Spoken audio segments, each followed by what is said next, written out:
नमस्ते, वंदे मातरम। वैसे तो यहाँ पे रात के 1 बज रहे हैं और मैं ये वीडियो शूट कर रहा हूँ आप सब लोगों के लिए केवल। और ये पर्टिकुलरली ये जो वीडियो बन रहा है ख़ास करके मेरे सभी बैफ स्टूडेंट्स अक्रॉस मुंबई उनके लिए बन रहा है। जो मैं बात करना चाहता हूँ आज आप लोगों से वो बहुत ही स्पेसिफ़िक है। ये बात ज़रूरी भी है और इस वीडियो में हम शेयर करने वाले हैं 1-2 किस्से जो मुझे याद आ रहे हैं, प्लस आपको इस लॉकडाउन के दौरान क्या करना चाहिए, प्लस अगर आप मेरी मदद चाहते हैं कि वो जो मैं चीज़ बताने जा रहा हूँ आपको लॉकडाउन के दौरान क्या करनी चाहिए, उसमें आप चाहते हैं कि मैं आपकी मदद करूँ, तो आप मुझे इसके बारे में भी बताएं। और ये कैसे आप बताएंगे इसके बारे में भी हम चर्चा करने वाले हैं। तो मैं हूँ बासुकीनाथ झा और चालू करते हैं हम आज की सीरीज़ को। दोस्तों, पहले मैं आपको 2 किस्से जो बताने जा रहा हूँ वो कुछ इस तरीके से है। वो क्या होता है ना कि जब हम माउंटेन चढ़ते हैं, अगर आपने कभी आपने चढ़ाई करी है तो, या किसी जगह पर ट्रैकिंग पे गए होंगे, तो याद करिए कि जब आप ऊपर चढ़ते हैं तो चोटी तक पहुंचते पहुंचते बहुत सारे लोगों की हालत ख़राब हो जाती है, बहुत हालत ख़राब होती है। कुछ लोग 50% चढ़ते ही थक जाते हैं, उधर ही आराम कर लेते हैं। कुछ लोग 70% चढ़ते हैं, 80% चढ़ते हैं। लेकिन जो असली मज़ा आता है वो सबसे ऊपर चोटी पर पहुंचने के बाद ही आता है, और वो बहुत कम लोग होते हैं कि जो चोटी पर चढ़ते हैं। और बाकी के लोग जो नहीं चढ़ पाते हैं वो कहीं ना कहीं कॉम्प्रोमाइज़ कर उधर ही रह जाते हैं।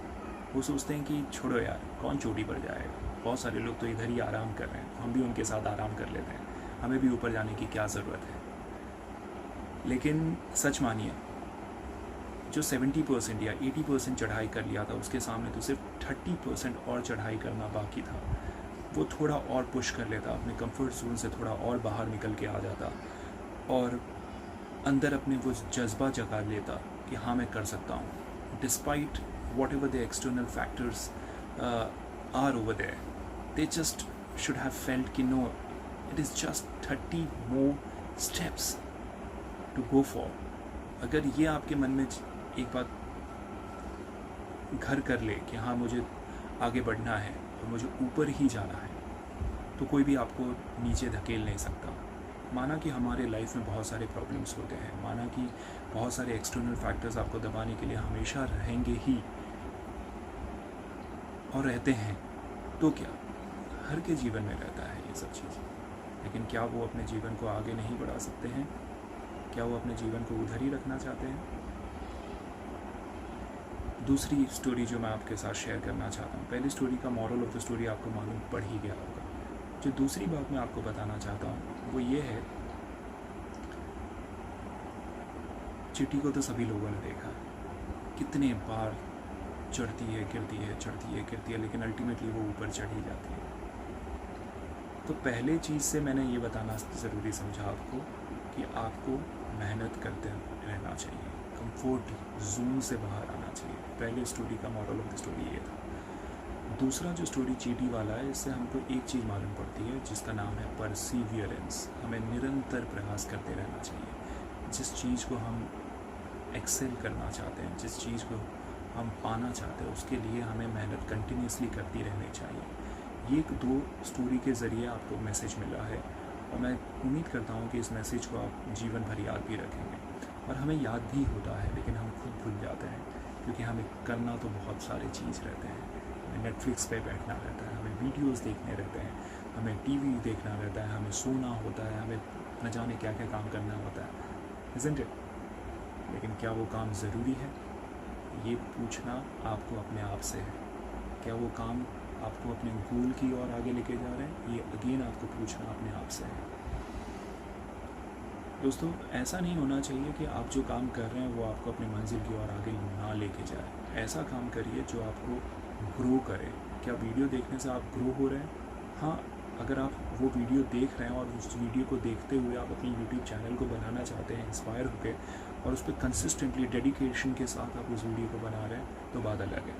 लेकिन अगर आप वो वीडियो देख रहे हैं जस्ट फॉर एंटरटेनमेंट पर्पस, और उसके बाद आप फिर से एंटरटेनमेंट ढूंढ रहे हैं, फिर से एंटरटेनमेंट ढूंढ रहे हैं, तो मुझे लगता है कि ये sheer वेस्ट ऑफ टाइम है।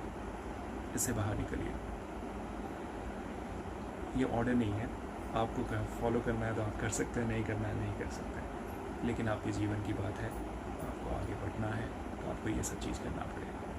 तो ये तो हो गया स्टोरी की बात। लॉकडाउन के दौरान आपको क्या करना है, मैं अभी आपको ये बताने जा रहा हूँ। बताऊँ कि 3 चीज़ें आपको याद रखनी है कि इस लॉकडाउन में आप अपने आप पर आजमाएं। पहली चीज़ है कम्युनिकेशन कैपेबिलिटी। बार बार कहता हूँ, 1000 बार कहूँगा और तब तक कहते रहूँगा जब तक आपके पास ये बात सही तरीके से नहीं पहुँच जाती कि communication is the most important thing that you can focus upon during your under graduate days. तो आप कम्युनिकेशन पे कैसे फोकस करते हैं, ये बहुत ज़रूरी है। कैसे करना है अगर आपको ये नहीं मालूम है तो आप मुझे बताएं, तो मैं आपको इसमें हेल्प कर सकता हूँ। तो आप कमेंट बॉक्स में डालिए, तो मैं डेफिनेटली आपके पास आऊँगा और बताऊँगा कि कैसे आप कर सकते हैं। इस पर भी हम एक कुछ 5-6 मिनट का वीडियो बनाकर आपके लिए इसको सिंपल करेंगे। दूसरा जो मोस्ट इम्पॉर्टेंट चीज़ है वो है डिजिटल एरा में आप रह रहे हैं अभी, because all of you are post 2000, or if not post 2000, post 1995 definitely. So you are blessed to be there in this information era, जहाँ पे on your fingertips all that information you have, and this is the best time to live in. तो आपके पास बहुत सारे information है, आप उस information का यूज़ करिए, कम्युनिकेशन को बढ़ाइए, और डिजिटली आप अपने आप को कैसे तैयार कर रहे हैं ये भी आप सोचिए। तो मैं आपको डिजिटली तैयार होने के लिए कह रहा हूँ, तो मैं ये एक्सपेक्ट कर रहा हूँ कि आपने जो सीखा है उसको आप कैमरा पर बोलिए, देखिए कि आप कैमरा पे बोल पाते हैं या नहीं बोल पाते हैं, आप कैमरा फ्रेंडली है भी या नहीं है, ये भी आपको देखना होगा। आपको अपना पूरा ओवरऑल गेटअप चेंज करना पड़ेगा। ये थोड़ा टाइम कंज्यूमिंग हो सकता है, बहुत सारे लोगों को हिचकिचाहट होगी शुरुआत में कैमरा को फेस करने के लिए, डेफिनेटली होगी, क्योंकि मुझे भी हुआ था। तो मैं अपने एक्सपीरियंस से ये कहता हूँ, लेकिन फिर भी आप कैमरा को समझे कि वो आपका दोस्त है, वैसे उससे बात करेंगे तो आपको एक टाइम आएगा जब आप कैमरा से बहुत ही ज़्यादा फ्रेंडली हो जाएंगे और आपको मज़ा आने लगेगा वीडियो बनाने में। तो मैं चाहता हूँ कि आप कैमरा फ्रेंडली हो, क्योंकि इससे रिलेटेड बहुत सारी चीज़ें हैं जो मैं आने वाले दिनों में आपसे बात करने वाला हूँ। कॉलेज रीओपन होंगे, तो डिजिटल प्रेजेंस को आप बढ़ाइए। तीसरा द मोस्ट इम्पॉर्टेंट पार्ट है नॉलेज बैंक। आप अपनी रिसर्च की कैपेबिलिटी को, शोध की काबिलियत को बढ़ाएं, जिसको शोधकर्ता कहते हैं, रिसर्च स्कॉलर्स कहते हैं। आप कैसे रिसर्च करते हैं ये बहुत मायने रखता है। अगर मैंने आपको एक टॉपिक दिया, उस टॉपिक पे आप क्या कम से कम 5-6 ओपिनियन तैयार कर सकते हैं क्या? अगर हाँ, तो आप एक बेहतरीन शोधकर्ता हैं, आप एक बहुत बेहतरीन रिसर्चर हैं। क्योंकि अगर आपके पास 5-6 ओपिनियन है, यानी 5-6 तरीक़ों से आप उस विषय को जानते हैं, और आपके पास एक ह्यूज अमाउंट ऑफ कंटेंट है जिसको आप यूज़ कर सकते हैं जब भी आपको ज़रूरत पड़ेगी उस चीज़ की। तो रिसर्च की कैपेबिलिटी भी बहुत ज़रूरी है। तो मैंने 3 चीज़ें आपको बताई हैं लॉकडाउन के दौरान आप तैयारी कर सकते हैं। सबसे पहला कम्युनिकेशन, जिसको कहते हैं संवाद, दूसरा डिजिटल प्रेजेंस है रिसर्च शोध। तो ये 3 चीज़ों पे आप वर्कआउट करिए। लास्टली मैं आपसे ये बात करना चाहता हूँ कि देखिए, क्या आप यूट्यूब के माध्यम से, मैं जानना चाहता हूँ इनफैक्ट आप सभी लोगों से, और आप कमेंट बॉक्स में लिख के मुझे बताइएगा, क्या आप चाहते हैं कि हम यूट्यूब के माध्यम से आप तक आपके एकेडमिक कंटेंट को लेके आएँ? अगर हाँ, तो आप एकेडमिक कंटेंट -yes करके टाइप करें कमेंट बॉक्स में। और दूसरी बात जो मैं आपसे जानना चाहता हूँ, क्या आप life lessons motivational inspirational talks चाहते हैं कि मैं आप तक लेके आऊँ? अगर हाँ, तो आप मुझे इसके बारे में भी बताइए, और आप टाइप कर सकते हैं मोटिवेशनल हैशटैग मोटिवेशनल येस करके, हैशटैग इंस्पिरेशनल येस करके। जो बच्चे करियर से रिलेटेड जानकारी चाहते हैं कि हाँ, मुझे अंडर ग्रेजुएट के साथ कौन से करियर्स को फॉलो करना चाहिए, मुझे परसू करना चाहिए, अगर आप इसके बारे में भी जानकारी जानना चाहते हैं तो भी आप मुझे कमेंट बॉक्स में लिख सकते हैं करियर, हैशटैग करियर येस करके। तो जितने ज़्यादा कमेंट्स आएंगे, इससे मुझे मालूम पड़ सकेगा कि हाँ, बहुत सारे लोगों को ये सब एरियाज़ में ज़रूरत है। तो मैं टाइम टू टाइम प्रॉमिस करता हूँ कि मैं वीडियो लेके आऊँगा आपके लिए।